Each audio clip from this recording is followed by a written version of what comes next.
Attendez juste une minute.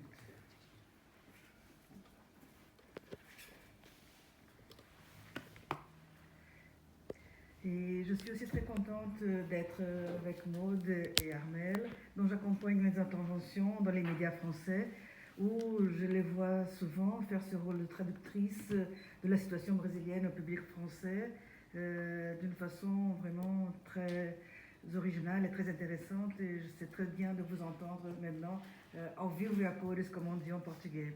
J'ai aussi beaucoup appris de vos interventions du côté brésilien qui est de là-bas. Et je pense que qu'on a exactement que parler aujourd'hui du Brésil est sans doute un devoir de mémoire en reprenant des mots, des expressions françaises,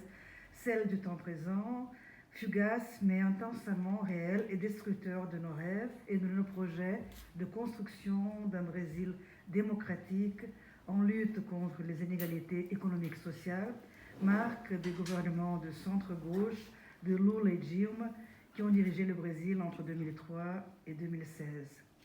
Je porte aussi mon hommage ce 3 septembre à la mémoire nationale brésilienne perdue il y a un an par les flammes qui ont emporté le Musée national de Rio de Janeiro. Flammes qui ont tout détruit à cause des conditions déjà insalubres dont vivait le musée, sans financement substantiel pendant le gouvernement Temer. L'incendie du Musée national le 3 septembre 2018 a été la métaphore initiale de la grande tragédie qui viendrait par la suite après l'élection de Bolsonaro le 28 octobre 2018. Ce sont aussi les flammes que nous voyons en ce moment consommer la forêt amazonienne. Forêt fondamentale pour la préservation de la planète, définie comme poumon du monde et préservée depuis des siècles par les populations autochtones qui vivent en Amazonie. Indiens dont Bolsonaro veut intégrer, entre guillemets, à la nation et finir avec leur droit constitutionnel absurde, selon lui, d'occuper, selon lui, une surface équivalente à plusieurs États de la région sud-est, région la plus développée du Brésil. Fin de citation. N'oublions pas que lors de la première visite de Bolsonaro à Trump, en début de son mandat, il a regretté publiquement que le Brésil n'ait pas suivi l'exemple de génocide nord-américain et qui maintenant, il y a trop de terre pour les Indiens au Brésil, comme il vient encore d'affirmer encore une fois, là, il y a une semaine, 10 jours, lors de la récente réunion avec les gouverneurs de la région amazonienne, au milieu de cette crise internationale provoquée par la destruction de l'environnement, que ce progrès, entre guillemets, et développement arrive dans les régions où vivent ces populations traditionnelles. Les Indiens ne sont pas, malheureusement, les seuls à voir leurs terres convoitées et volées. Des procédures similaires se font sur les terres noires, les quilombos, et d'autres populations rurales traditionnelles. Si je parle de ces questions dans une journée d'études sur le genre menacé, menaçant, c'est que plus que jamais, les questions de genre sont en étroite liaison avec d'autres subalternités et discriminations sociales, et très en particulier celles qui se font contre les populations ethniquement différenciées au Brésil. Or, ce sont ces flammes qui parlent aussi fort de la destruction du Brésil, qui nous apportent la force de résister contre le fascisme de ce gouvernement d'extrême droite, qui est le miroir des rétrocédés historiques qui marquent l'histoire du temps présent aussi aux États-Unis, en Europe et dans d'autres continents. C'est donc au milieu de ces femmes, réelles et symboliques, que nous sommes réunis pour dénoncer ce qui se passe au Brésil, ici à Paris 8, université qui représente depuis sa création, après mai 68, les résistances à toutes les oppressions, comme on a bien entendu la présidente ouvrir notre séance. Depuis l'entrée de Bolsonaro à la présidence du Brésil, 1er janvier 2019, si on arrive à dormir, ce qui n'est pas toujours le cas, nous nous réveillons tous les matins en sachant d'avance qu'il y aura une nouvelle déclaration ou un acte présidentiel contre lesquels il faudra chahuter sur les réseaux sociaux, protester dans les rues, écrire des tracts, des documents, des manifestes, etc. Ce sentiment d'urgence nous met en suspension de nos obligations professionnelles et de la vie quotidienne, de ce que j'appelle aujourd'hui notre ancienne vie, qui a eu fin lors que le coup d'État contre Dilma Rousseff a eu lieu en 2016. Ça fait déjà donc 3 ans qu'on est dans cet état de suspension. La vie n'est plus la même depuis l'arrivée du gaulliste Michel Temer au pouvoir, mais elle est vraiment devenue un enfer permanent depuis le deuxième tour des élections présidentielles en octobre 2018. Le domaine de l'éducation est la cible de cette guerre culturelle, donc on a déjà entendu les collègues en parler, catégorie donc de lutte idéologique prônée par ce fameux astrologue et philosophe de droite, Olavo de Carvalho, que vous savez est le principal gourou du gouvernement Bolsonaro, à côté des tortionnaires comme le colonel Ustra. On ne peut plus travailler, faire des cours, faire de la recherche, se procurer des sous pour nos laboratoires, écrire des articles, conseiller des étudiants, organiser des congrès et colloques comme on le faisait auparavant. D'autre part, parce que nous vivons sous un régime d'exception où les règles démocratiques n'existent plus, d'une part parce que nous vivons dans un régime ce régime où les règles démocratiques n'existent plus, et d'autre part parce que notre monde universitaire, de l'enseignement et de la recherche en sciences humaines, est devenu une des principales cibles de ce gouvernement fasciste. Visée principale des coupures du budget fédéral, les universités publiques brésiliennes sont aussi un tube à essai des politiques néolibérales globales de privatisation de l'enseignement et de la recherche scientifique. Domaine qui intéresse évidemment à des grands investisseurs internationaux dont ce n'est pas par hasard la sœur du ministre de l'économie et une des principales représentantes au Brésil. L'enseignement public, primaire et secondaire, qui n'est pas sous la juridiction du gouvernement fédéral, est sous la mire des groupes réactionnaires et en particulier de ces politiciens autonomés évangéliques qui sont à la tête des accusations contre l'enseignement de la fameuse idéologie de genre à l'école. Si pendant la dictature militaire qui a lieu entre 1964 et 1985, les chercheurs en sciences sociales étaient attaqués à cause de la forte présence théorique du marxisme, aujourd'hui, ce sont les études de genre qui sont au centre de ces attaques vers les sciences humaines. La semaine dernière, par exemple, dans l'état de Santa Catarina où je vis,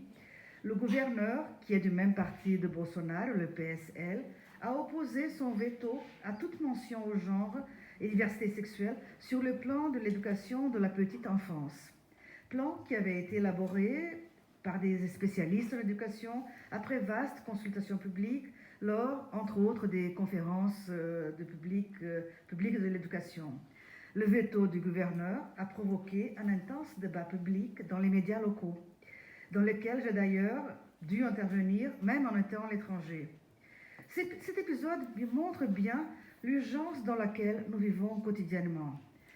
Là, j'ai dû encore une fois me concentrer sur l'écriture d'un document demandé par la SIBPC, la Société brésilienne pour le progrès de la science, pour faire face publiquement aux menaces de restriction de la liberté d'enseignement que le veto aux idéologies de genre entraîne. Et Santa Catarina est un État très connu par cela, puisqu'on a déjà eu une collègue de l'université qui a été persécutée d'avoir enseigné de l'idéologie de genre. Cet exemple de la proéminence des études de genre et féminisme au sein du débat politique actuel montre aussi les attaques, surtout au niveau de post-graduation, du doctorat et mestrade à l'intérieur des sciences humaines. Récemment, lors d'une des fréquentes réunions que je dois participer en tant que présidente de ANPOX, qui est l'Association nationale de recherche en sciences sociales au Brésil, et où on va régulièrement discuter avec la gestion publique, j'ai été en mission avec deux collègues féministes, Bibi et Gregori, qui est à la tête de l'Association brésilienne d'anthropologie, et Flavia Biroli, à la tête de l'Association de sciences politiques, discuter avec une personne très importante, dont je ne citerai pas le nom, de responsable de la formation de post-graduation au Brésil. Là, cette personne nous a informé qu'il faudrait plus que la CAPES finance, et qu'il avait découvert que la CAPES avait financé 8000 thèses sur l'idéologie de genre et qu'il fallait justement que ça finisse. Bon, vous pouvez bien imaginer la scène, trois chercheuses féministes en discutant sur les dangers de financement de ces thèses. Et nous avons fait donc un grand cours sur ce qu'est le genre et justement que nous sommes en train de montrer ce qui est l'idéologie qui est au-delà des rapports hommes et femmes dans notre société. Bon, mais il faut aussi rappeler qu'en dehors de l'idéologie de genre et aussi de l'école sans parti dont on a déjà parlé ici, il y a tout un projet, et ça rejoint ce que Maud en parlait, sur les militaires, qui est le projet déjà mis en place à Brasilia de la militarisation des écoles publiques. Projet qui est aussi empreint d'une forte idéologie de genre, de masculinité et de ce qui doit être les règles à l'école. Nous avons énormément d'exemples historiques et actuels sur comment et combien les questions morales sont au centre de la communication des gouvernements fascistes ou réactionnaires. Plusieurs auteurs de notre champ d'études ont déjà montré comment les corps et les droits des femmes sont donc depuis longtemps utilisés comme monnaie d'échange dans les guerres et les moments de crise sociale. Ce n'est pas donc une nouveauté que nous soyons déqualifiés, insultés, incriminés par notre production scientifique et activiste. Nous n'avons pas beaucoup de temps, le temps passe, pour développer profondément comment le féminisme s'est développé dans ses versants militants et académiques jusqu'à avoir ce rôle central dans la résistance actuelle, tant au Brésil comme à l'étranger. Je vous donne juste quelques points de repère pour essayer de comprendre ce champ d'études et pourquoi il y a cette particularité de résistance féministe. D'abord, il faut penser que le caractère de résistance politique qui est à la base des études de genre des années 70 au Brésil, quand on voit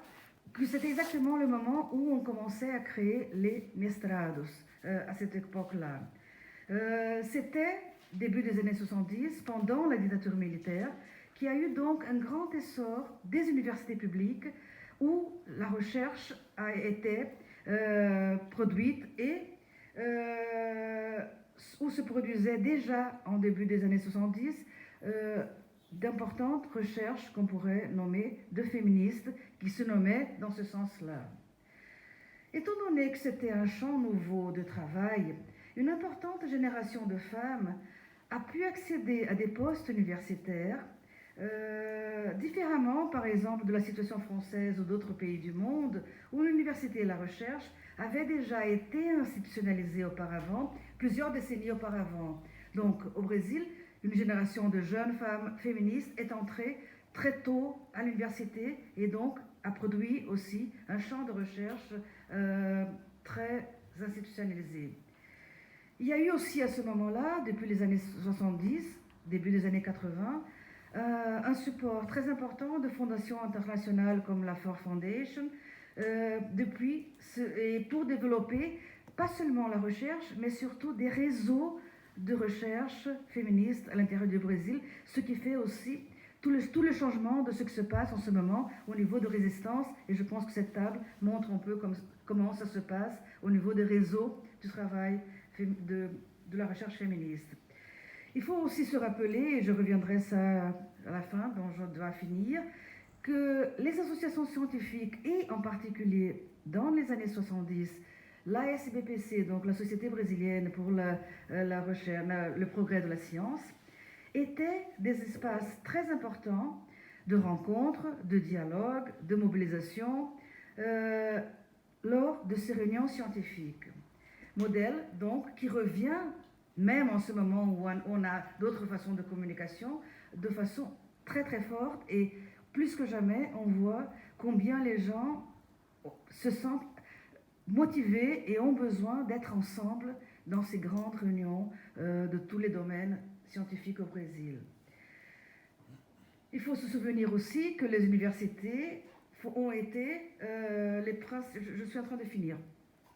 un des principaux investissements publics des gouvernements Lula et Dilma, surtout par les politiques comme la création de dizaines de nouvelles universités dans ce qu'on nomme au Brésil l'intérieur. Un équivalent peut-être, mais assez différent de concept de province en France. Et aussi l'implantation de politiques affirmatives raciales ethniques, en particulier pour étudiants noirs et indiens, et de classe pour les étudiants des écoles publiques qui sont vraiment beaucoup moins performantes par rapport aux écoles plus privées au Brésil. Bon, ce sont ces politiques qui ont permis l'accès à une importante population de jeunes auparavant totalement exclus de l'enseignement universitaire et qui, en entrant à l'université, changent complètement la couleur, le genre, l'orientation sexuelle de ces espaces auparavant exclusifs des élites économiques, culturelles et raciales. Finalement, par la publication, je pense que par la création de ces nouvelles universités fédérales, les études de genre et queer sont aujourd'hui partout à l'intérieur du Brésil. Ils ne sont plus le fait que des grandes universités qui sont dans les capitales. Et là, on voit qu'il y a un changement immense de ce qui est cette présence de chercheurs et de jeunes chercheurs qui sont dans des villes de l'intérieur, surtout au niveau des débats et des interventions politiques au niveau local. Bon, je n'ai pas le temps de développer, mais juste pour dire que si tout ce qui est en train d'être fait contre Noé et Diego en parlait des attaques qu'il a senties personnellement, mais cela, on voit aussi qu'il y a un réseau de résistance qui va partout. Auparavant, ce serait impensable d'aller vivre dans l'intérieur du Piauí, par exemple, si on était gay ou lesbienne. Et aujourd'hui, au contraire, il y a quand même un réseau de soutien très fort dû par ces jeunes profs qui ont fait des concours dans ces universités. Bon, comme vous savez, ce sont justement ces politiques inclusives et pour l'égalité qui sont à la base de ce que le gouvernement Bolsonaro veut, selon ses propres termes, tout détruire.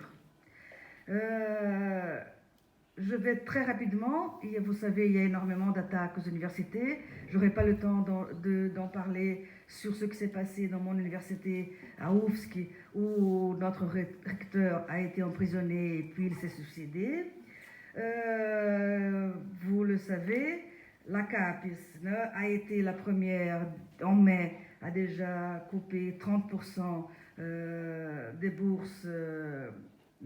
au niveau national, surtout dans ces programmes 3 et 4, qui étaient des programmes de post-graduation justement en dehors des grandes villes.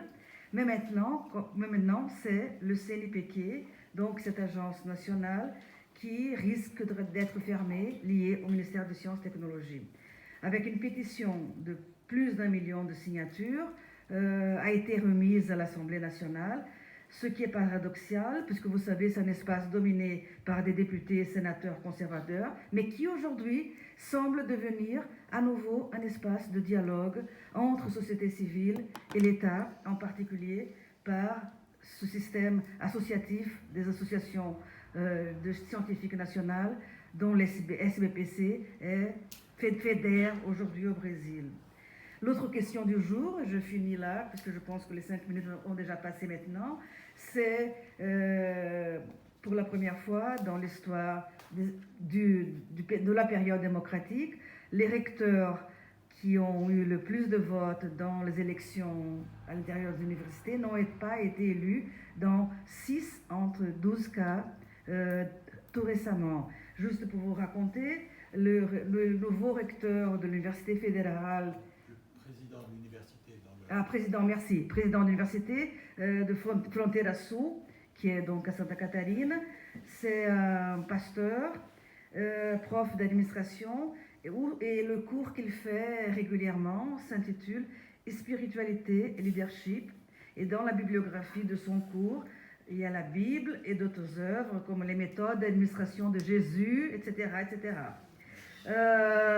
Bon, je passe, juste pour dire qu'on est maintenant le fait d'être pasteur, ça devient aussi disons, c'est un des atouts pour être élu président de l'université par Bolsonaro. Bon, je vais vers la fin. J'ai déjà présenté quelques-unes des idées en disant que c'est... et si on voit, par exemple, même à Fronteiraçu, et hier soir, j'ai accompagné toute l'assemblée de mon université contre le projet Futurici, que c'est le projet du MEC, du ministère de l'Éducation pour les universités brésiliennes. Ce qui est frappant pour ma génération, c'est le fait que la plupart des jeunes qui sont en train de parler dans les assemblées, dans les résistances, et on avait vu ça déjà en 2016 dans les occupations des écoles publiques, ce sont des jeunes femmes, surtout des jeunes femmes noires. Donc, il y a quand même un changement immense qui est dû à ce domaine de recherche féministe où les femmes noires, le féminisme noir devient de plus en plus important, et on le voit dans combien ces questions théoriques maintenant se posent dans la pratique. Juste pour finir, je reprends cela qu'on discutait un peu hier. Une autre particularité, et je suis dans ce moment-là en plein dans ce côté, c'est de voir que ce ne sont pas des personnes individuelles qui sont dans la place publique aujourd'hui à la résistance au Brésil, mais ce sont surtout les associations scientifiques et pas des syndicats ou la CUT ou d'autres domaines. Donc là, je pense qu'il y a matériel à penser sur ce qui représente aujourd'hui la recherche et l'université pour ce moment de résistance à ce fascisme, à l'extrême droite au Brésil. Merci.